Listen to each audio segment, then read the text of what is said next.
Bairstow கடவுள் இயந்திரத்தை தூக்குனது பார்க்கலடா. கடவுள் தூக்கி இயந்திரத்தை அடிச்சாருன்னா இதுதான் அரசியல்வாதி உலக நாடு, தாய் இந்தியா நாடு. தமிழ்நாட்டுக்கு அடி கொடுக்கக்கூடிய அடி இதுதான் இயந்திரம். புரிஞ்சுக்கோடா, பார்த்துக்கோ, நல்லா பார்த்துக்கோ. தமிழ்நாடு முழுவதும் அரசியல்வாதி ஆணும் பெண்ணும் தூக்கி உட்கார்ந்து நல்லா பார். கணக்கு இட்ட ஆடாத ஆட்டத்தை 2 கை ரெக்கைய ஒடிச்சு விட்டுவார்.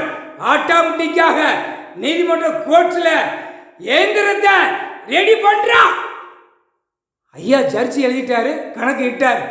எல்லா தாய் இந்தியா நாடு முழுவதும் நீதிமன்றத்தில் இயந்திரத்தை ரெடி பண்ணு, 30 வானரப்பட உள்ள தள்ளு.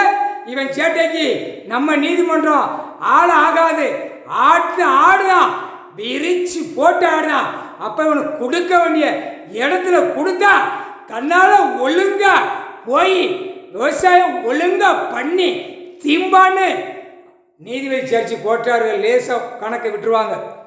நமக்கு பயப்பட மாட்டேங்க, இந்த இயந்திரத்துக்கு பயப்படுதானா அப்படின்னு கணக்கு விடுவாங்க. முக்கால் சத்தியமா அதுக்கா காணொலி டைம் வரையில் அது வரும். கடவுள் பிடிச்சாச்சுன்னா தப்பாதுரா. கடவுள் இயந்திரத்தை தூக்கிட்டாருன்னா அது நிற்காது. இப்போ உள்ள பார்டரு சிவன் கோயில், பாகிஸ்தான் உள்ள கோயில் சிவன் ஆலயத்தை அந்த கணக்கை வெளியே எடுக்கார். பீமா சங்கர் கணக்கு முடிக்க முக்கால் சத்தியம்